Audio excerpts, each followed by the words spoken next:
Hindi short hand की practice dictation 80 शब्द प्रति मिनट गति से डिक्टेशन 5 सेकंड में शुरू होगी। स्टार्ट। सभापति महोदय, अध्यक्ष महोदय और मित्रों, आपने अध्यक्ष महोदय से मेरी भरपूर प्रशंसा सुनी है। उन्होंने जो कुछ कहा है वह उनका कृपा भाव है, लेकिन इससे मैं कुछ भटक सा गया हूँ, क्योंकि मैंने आशा की थी कि हम यहाँ केवल एक दूसरे की प्रशंसा करने के लिए नहीं मिले हैं, बल्कि यह विचार करने के लिए कि देश के सम्मुख समस्याओं का कैसे सामना किया जाए। हमारे सामने जो समस्याएं हैं उनके हल के लिए हमने क्या किया है और क्या करना चाहते हैं, इसी बारे में हमें साफ बात करनी चाहिए। मेरा विचार है कि अपने पिछले 15-16 वर्ष के रिकॉर्ड को देखते हुए यह कहना सही होगा कि हमारी अनेक उपलब्धियां हैं।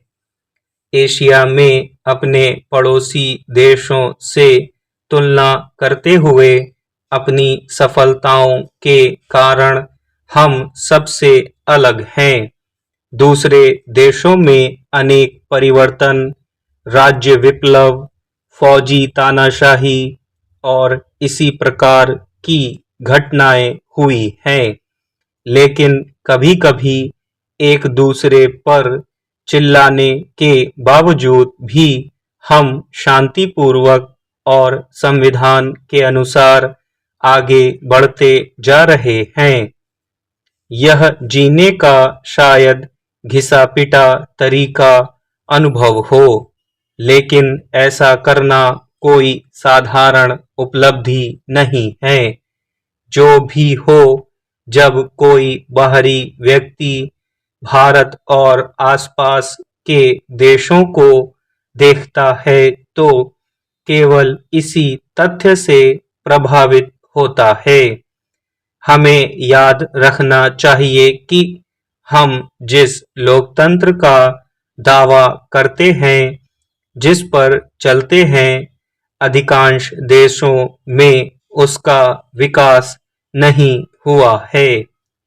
पश्चिम यूरोप में भी इसमें कुछ परिवर्तन हो रहे हैं।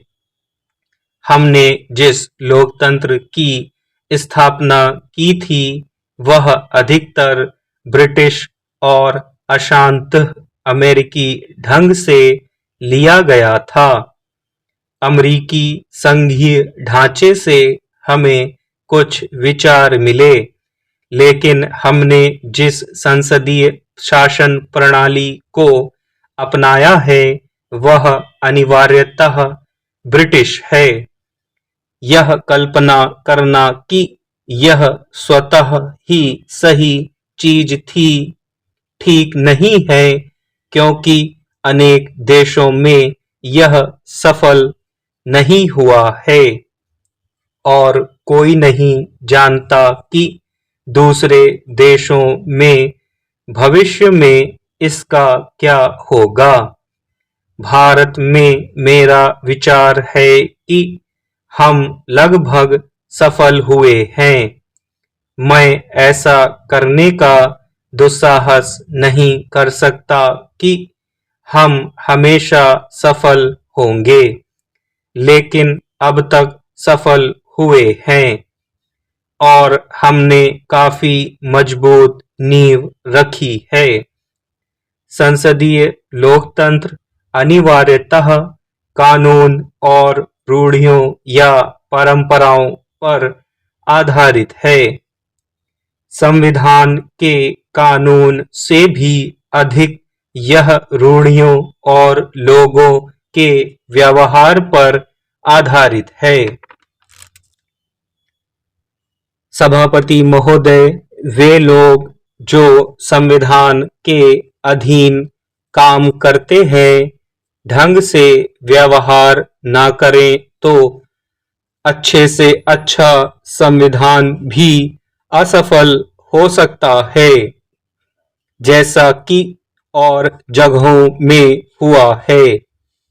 इसलिए हमें हमेशा सावधान रहना चाहिए और ध्यान रखना चाहिए कि गलत प्रवृत्तियां हम पर हावी ना हो जाएं। हम लोकतंत्र और समाजवाद का समर्थन करते हैं, किसी मताग्रही अर्थ में नहीं, बल्कि इस अर्थ में कि हम समाजवाद के कुछ मूल सिद्धांतों का समर्थन करते हैं। मैं नहीं जानता कि आप सब लोग जो यहाँ बैठे हैं मेरा समर्थन करेंगे यदि मैं कहूं कि हम लोकतांत्रिक समाजवाद का समर्थन करते हैं। शायद आप में से कुछ लोग मेरा साथ नहीं देंगे, लेकिन भारत की अधिकतर राजनीतिक पार्टियां जिनमें कई दूसरे विषयों पर मतभेद हो कहती हैं कि वे लोकतांत्रिक समाजवाद का समर्थन करती हैं। यद्यपि कुछ पार्टियां समर्थन नहीं करती, महत्वपूर्ण बात यह है कि हम इस बात पर स्पष्ट हो कि हम किस बात का समर्थन करते हैं, क्योंकि जब तक हम इसके बारे में स्पष्ट नहीं होंगे हर कदम परेशानियों में फंस सकते हैं। विदेशी नीति की बात लीजिए, हम किस बात का समर्थन करते हैं? आमतौर पर हम राष्ट्रों के बीच शांति और मित्रता का समर्थन करते हैं। हम उपनिवेशवाद के अंत और गुटनिरपेक्षता का समर्थन करते हैं। इसका मतलब है कि हम स्वयं को भी शक्ति गुट के साथ नहीं जोड़ते। स्वयं को किसी फौजी गुट के साथ जोड़ने से हमें कुछ लाभ हो सकता है, लेकिन हमें बहुत सी हानि भी होती है और शांति के लिए काम करने की हमारी क्षमता उससे बहुत प्रभावित होगी। मोटे तौर पर कहूं तो यह गुटनिरपेक्षता देश की लगभग हर पार्टी द्वारा स्वीकार की गई है। कुछ लोग जो इसे स्वीकार करते हैं कि हम गुटनिरपेक्षता का पूर्ण एवं खुले दिल से समर्थन करते हैं। हम सिद्धांततः और व्यवहारतः किसी विशेष प्रकार के गुटनिरपेक्षता का पालन करें। कुछ दूसरे चाहते हैं कि हम कहें कि वे गुटनिरपेक्ष हैं, लेकिन व्यवहार वैसा ना करें।